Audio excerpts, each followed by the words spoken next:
Thank you very much, Cabinet Secretary. Your Excellency, William Ruto, President of Kenya, and our gracious host, and my dear brother. Your Excellency, Azali Assoumani, President of Comoros and Chairperson of the African Union. Your Excellencies, Heads of State and Government, Your Excellencies, the First Ladies, Your Excellency Moussa Faki, Chairperson of the African Union Commission, Your Excellency Antonio Guterres, Secretary General of the United Nations. We are also joined today by Your Excellency Ban Ki-moon, former Secretary General of the United Nations, Your Excellency Ursula von der Leyen, President of the European Commission, Your Excellency Mustafa Madhoudi, Prime Minister of Egypt, Your Excellency Sultan Al-Jaber, COP28 President-designate, honorable ministers, ambassadors, heads of diplomatic missions, the amazing youth and women of Africa. Distinguished ladies and gentlemen, good morning, everyone. Habari sa asubuhi. I think I got it right somehow.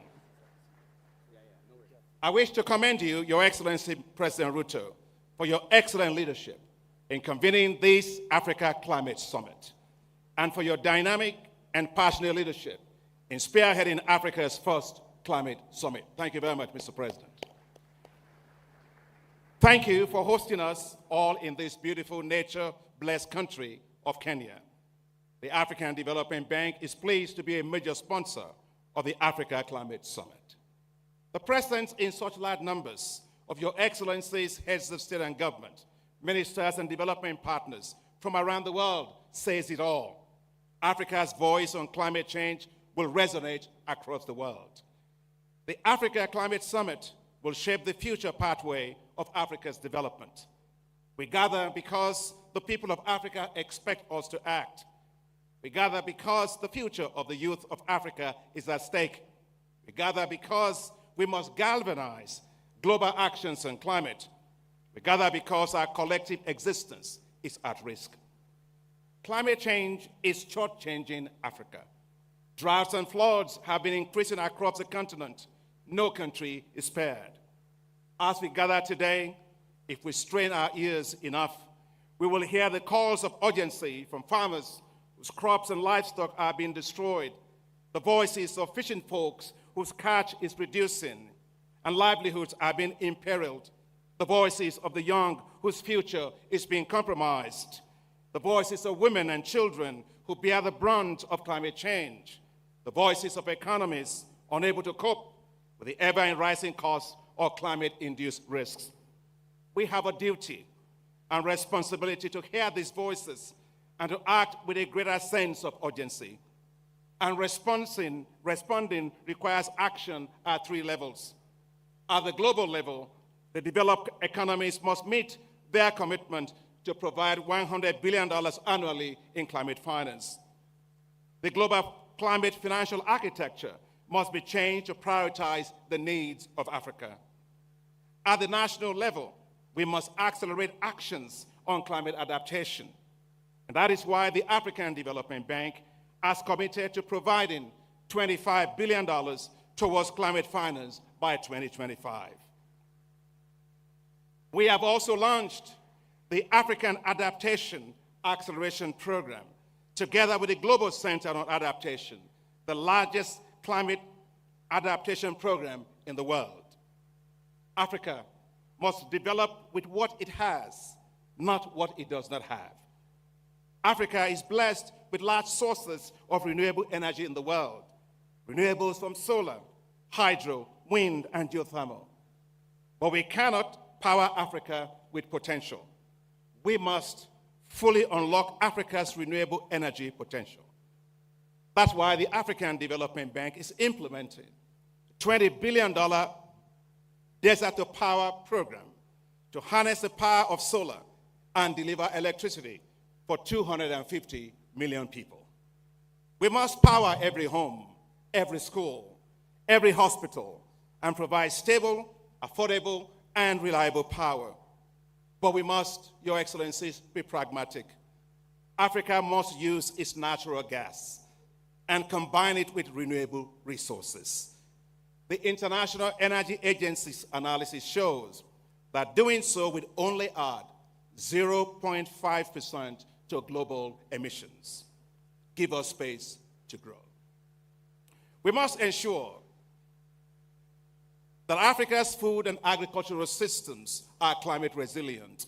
The African Development Bank's flagship program, Technologies for African Agricultural Transformation, has provided 12 million farmers in 21 countries with climate-resilient agricultural technologies. In Ethiopia, climate-resilient wheat varieties supported by the bank has helped it to become self-sufficient in wheat in just 3 years. We are acting at scale to feed Africa with climate resilience. The Macky Sall, as the then chairperson of the African Union, and the strong leadership of you, our heads of state and government, we succeeded with the Feed Africa Summit held in Dakar in January. We developed food and agriculture delivery compacts for African countries. We have mobilized, Your Excellency Presidents, heads of state and government, globally, $72 billion to support African countries to implement these food and agricultural delivery compacts and to assure food security and food sovereignty within 5 years, and doing so with climate-resilient agricultural systems. I wish to recognize all development partners from around the world and the African Union Commission who work so tirelessly with us to make this happen. Thank you very much. We will repeat this at the Africa Climate Summit with the development of climate change adaptation investment compacts to help channel financing to national climate adaptation action at scale. We must ensure that resources mobilized do not stay simply in government offices, but reach and protect the lives of people in our villages, in our towns, and in our cities. All lives must be protected from climate change. We must put the youth and women at the core of climate financing. That's why the African Development Bank and the Global Center on Adaptation are announcing here today the launch of a $1 billion facility for Youth Adapt program that will accelerate access to financing for the youth to tackle climate change. The youth are not just the future of Africa, the youth are the present of Africa. The African Development Bank is also rolling out the establishment of youth entrepreneurship investment banks, new financial institutions that will support and grow the businesses of the youth all across Africa. Finally, we must revalue, Your Excellencies, the wealth of Africa by accounting for the proper valuation of its abundant natural resources, including its vast forests that sequester carbon. Few may know that the Congo Forest Basin is the world's largest carbon lungs, larger than the Amazon forest. Yet, Africa's rich nature wealth and the global value of its carbon it sequesters for the world are not accounted for in the estimation of its GDP. It is not enough to praise Africa for its rich natural capital. Its GDP must take that into consideration. Africa's GDP must therefore be revalued based on its carbon sequestration and biodiversity, which provide global public goods. If this is done, the debt to adjusted GDP ratio of several African countries will be much lower, and they will have greater headroom to borrow more financing to support their development, including investing in the greening of their economies.